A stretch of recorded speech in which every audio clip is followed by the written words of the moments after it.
All right, so normally when we talk about stress, we're throwing around words like cortisol or blood pressure, right? Well, today we're diving into an explainer on a highly spiritual framework to diagnose and maybe even cure what ails us. We're going to look at how modern stress is affecting your body in ways you've probably never imagined. Before we really get going, I want you to honestly ask yourself, what exactly is your relationship with stress? Do you just see it as a biological reality? The inevitable byproduct of a crazy schedule? Hold on to that typical medical viewpoint for a second, because it sets the perfect stage for the highly unique spiritual perspective we're about to explore. We're stepping completely outside the conventional boundaries of health today. So our source material for this explainer is a fascinating text called the Super Absolute Health Method. And what's truly interesting here is its central, very bold claim that by curing the mind, you can actually cure up to 70% of all illnesses. The text presents this worldview where our physical health is deeply, inextricably linked to our spiritual and emotional states. It's definitely an intriguing lens through which to view human wellness.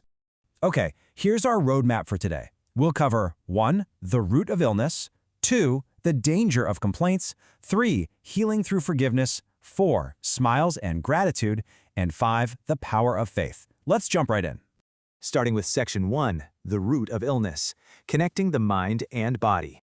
To really illustrate this connection, the source material contrasts physical symptoms with their supposed spiritual causes. For example, it looks at workers in super high-stress environments, specifically folks trading in crazy volatile grain markets, and notes they regularly developed gastric and duodenal ulcers. Now, the author asserts this is absolutely not a coincidence. The specific environmental stress, that constant mental whiplash of rising and falling prices, literally maps itself onto a specific bodily location. To avoid this kind of physical breakdown, the text suggests we have to build a profound mental toughness to endure those sudden adversities and environmental shocks. And that brings us to a really provocative quote from the text. It says, "People become ill when they want to escape heavy responsibilities or when their pride is crushed." Basically, the author is pointing out that illness, even modern manifestations of depression, can sometimes act as this unconscious escape hatch. I mean, think about it. Have you ever miraculously needed a sick day right when you were totally overwhelmed by a heavy project? The idea here is that the body creates the illness to give the mind a way out. It's a fascinating way to look at why our bodies break down when we're stressed. Moving right along to Section 2, the danger of complaints, the spiritual mechanism of disease. Okay, so the absolutely crucial concept here is what the text calls the law of same wavelengths. Think of this as a spiritual principle where similar mental frequencies naturally attract each other. So when you complain, you're generating a negative wavelength. And the book states that this complaining mindset literally clouds the mind and acts like a giant magnet for harmful spiritual influences. It's literally like your negative thoughts are sending out a beacon. Let's break down how this cycle actually works. It starts off innocently enough, right? Just some habitual complaining about your day. But that complaining clouds the mind. And because like attracts like, that clouded mind draws in negative or animal spirits. And then, finally, those attachments cause actual physical damage, like those stomach ulcers we talked about earlier. So in this framework, disease isn't just a biological failure. It's the final stage of a spiritual cycle. Next up is Section 3, healing through forgiveness, breaking the karmic block. Now here is where this philosophy gets truly challenging.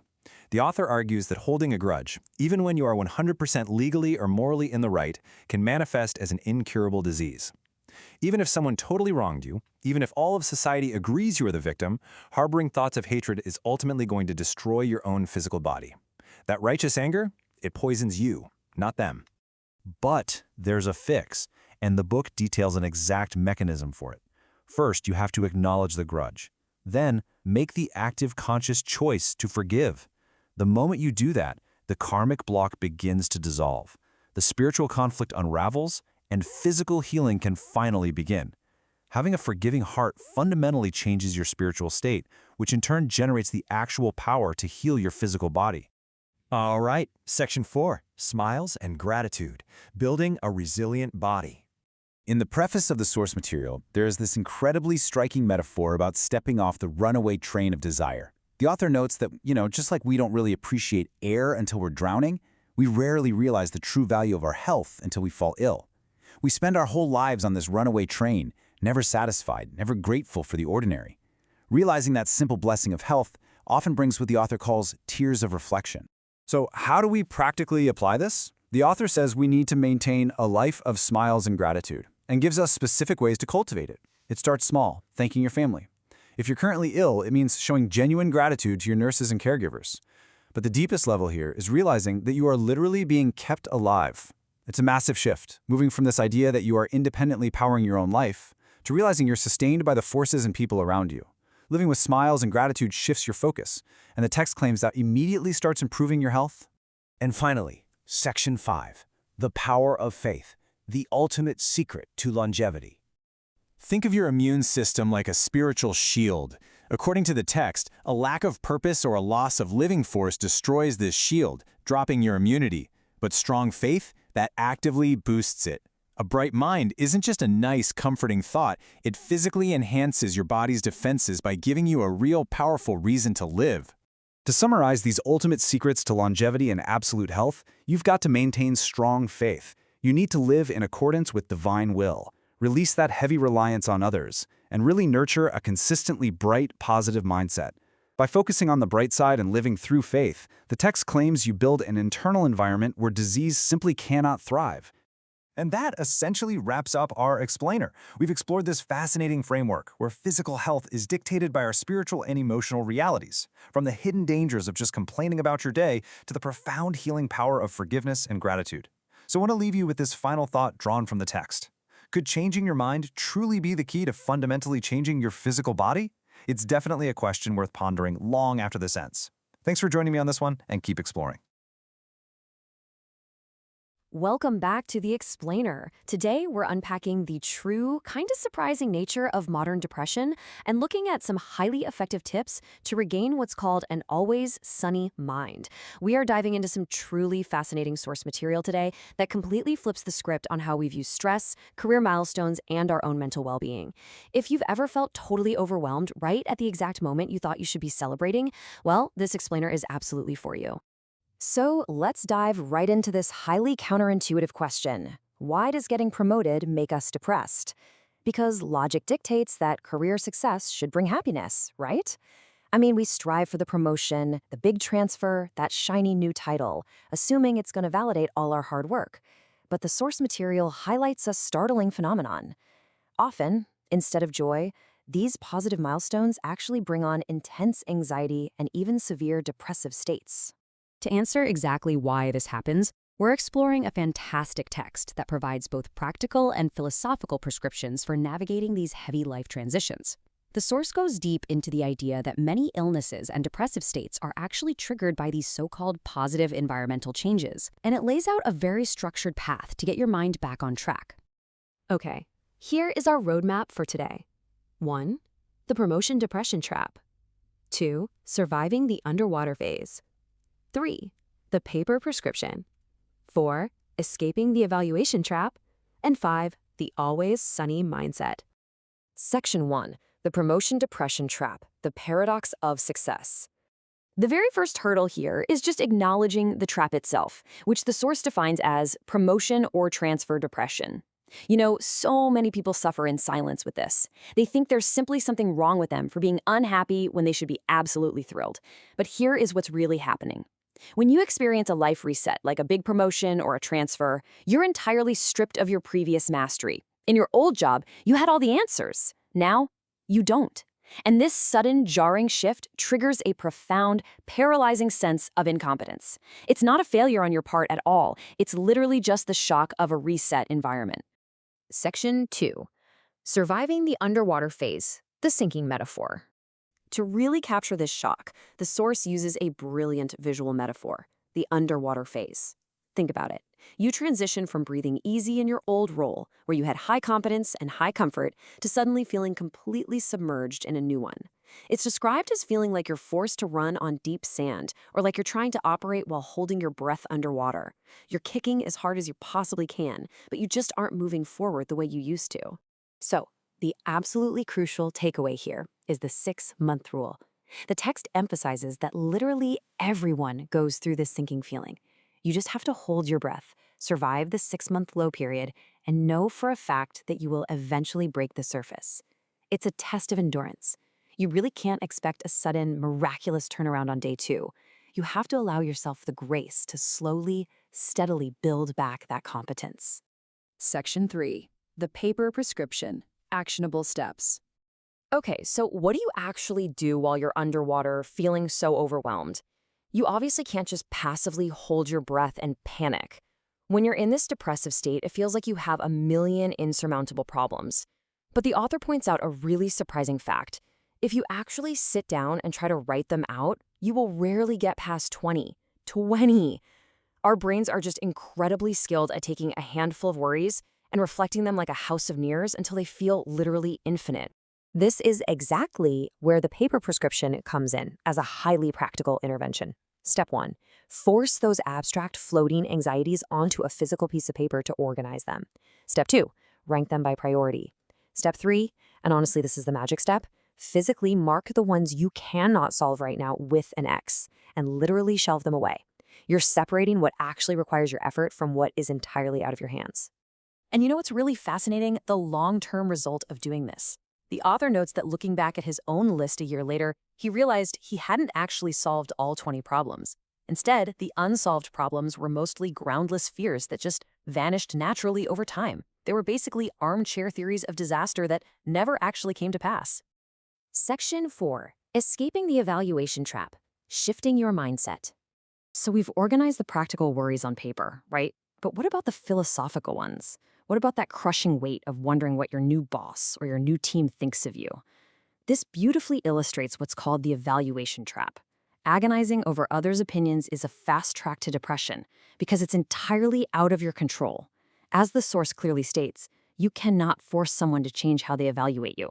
Trying to do so just drains the exact energy you need to actually learn your new role. So instead of sinking under all that external pressure, you have to strive to change your own mindset. The source offers these resurfacing techniques. First, just accept your lack of control over external opinions. Second, reframe your harsh critics. Don't see them as enemies, but as rough, unexpected teachers training you for the future. Third, focus entirely on your own effort and attitude. And finally, proactively praise yourself. When you're underwater, self-praise acts like a life vest, physically pulling your mind back up from rock bottom. Section 5. The always sunny mindset. The ultimate secret. So how does all of this build into our ultimate goal? Once you survive those 6 months, shelve your worries, and let go of other people's opinions, you're left with what the source calls the always sunny mindset.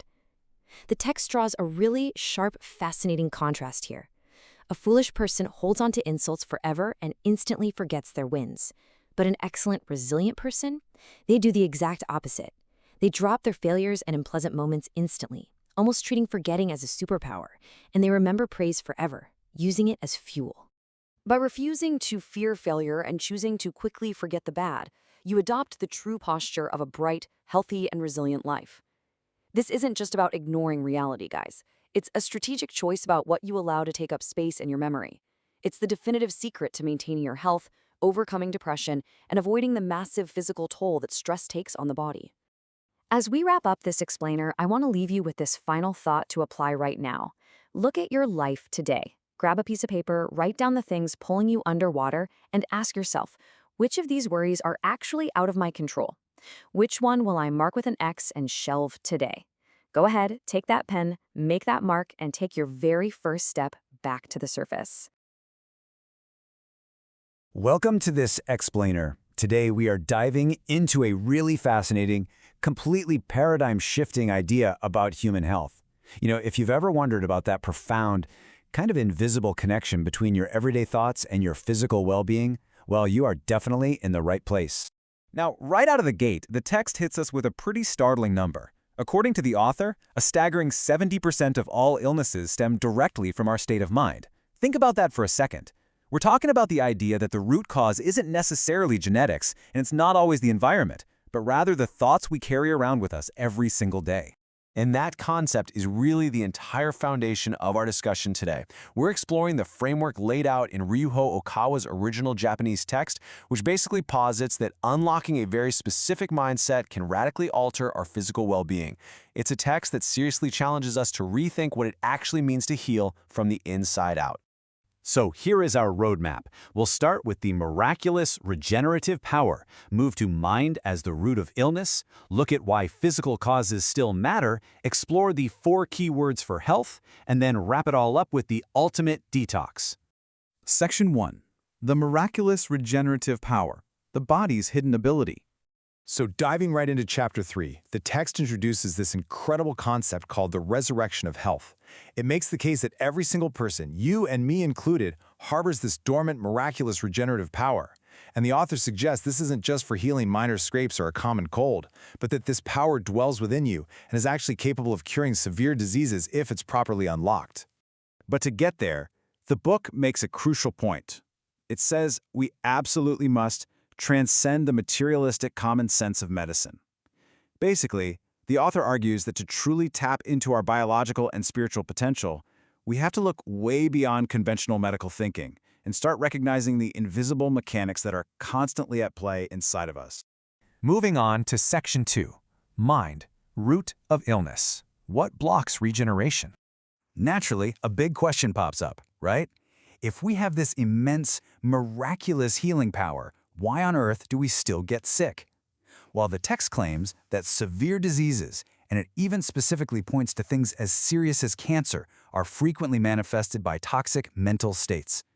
We all know family dynamics can be stressful, but the author argues that harboring unresolvable family conflicts, carrying around aggressive emotions toward other people, and holding on to deep, subconscious self-punishing notions literally break down your body's natural defenses. Section 3. Physical causes still matter. Biology still matters.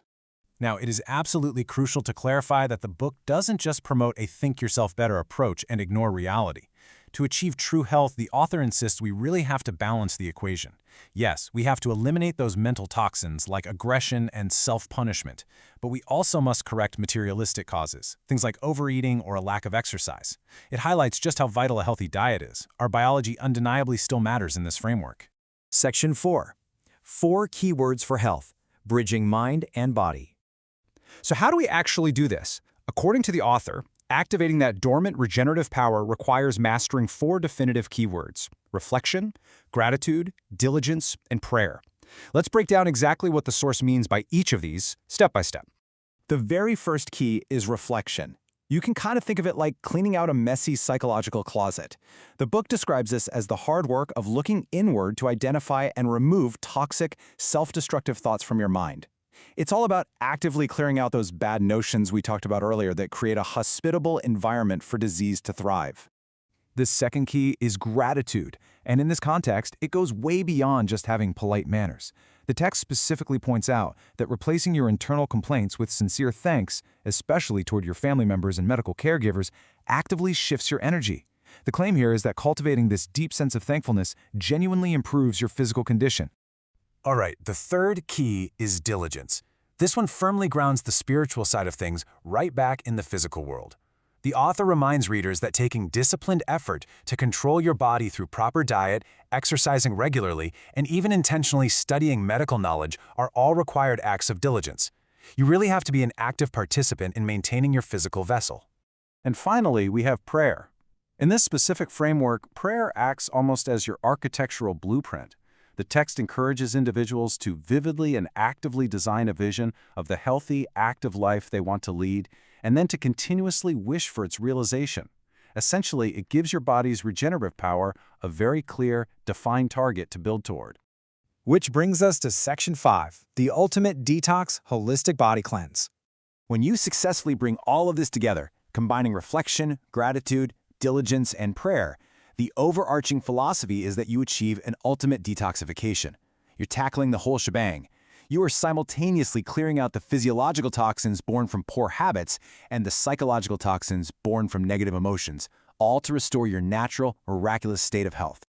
These concepts definitely push the boundaries of conventional medicine, but they leave us with a deeply powerful reflection to chew on.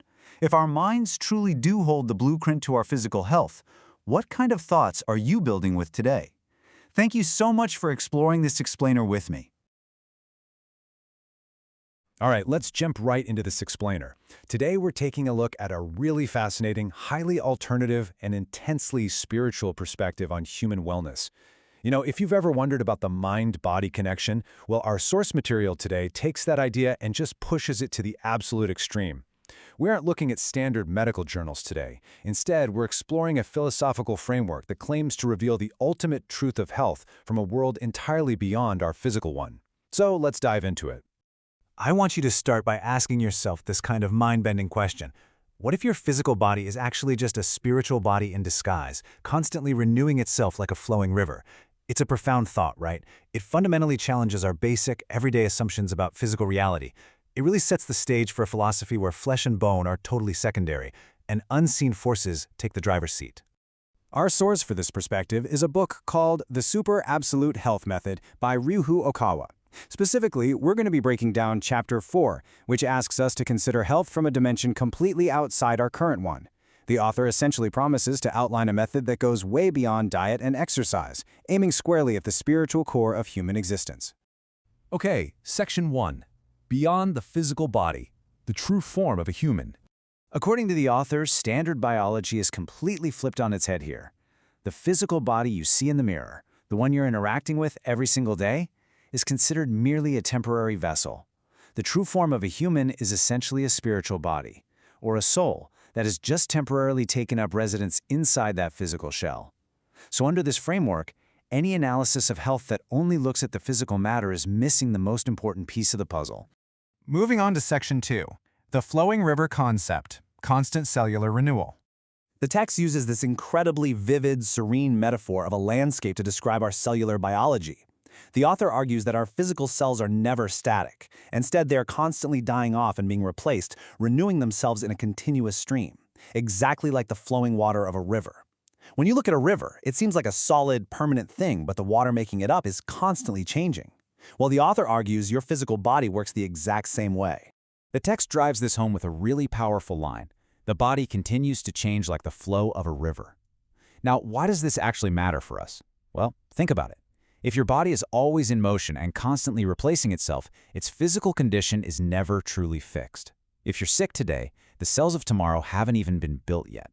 Theoretically, according to this philosophy, the state of your body can be radically altered because it is always in an active state of creation. Which brings us to Section 3, Commanding the Subconscious, the Body as a Factory. So, beyond the conscious mind lies the vast world of the subconscious.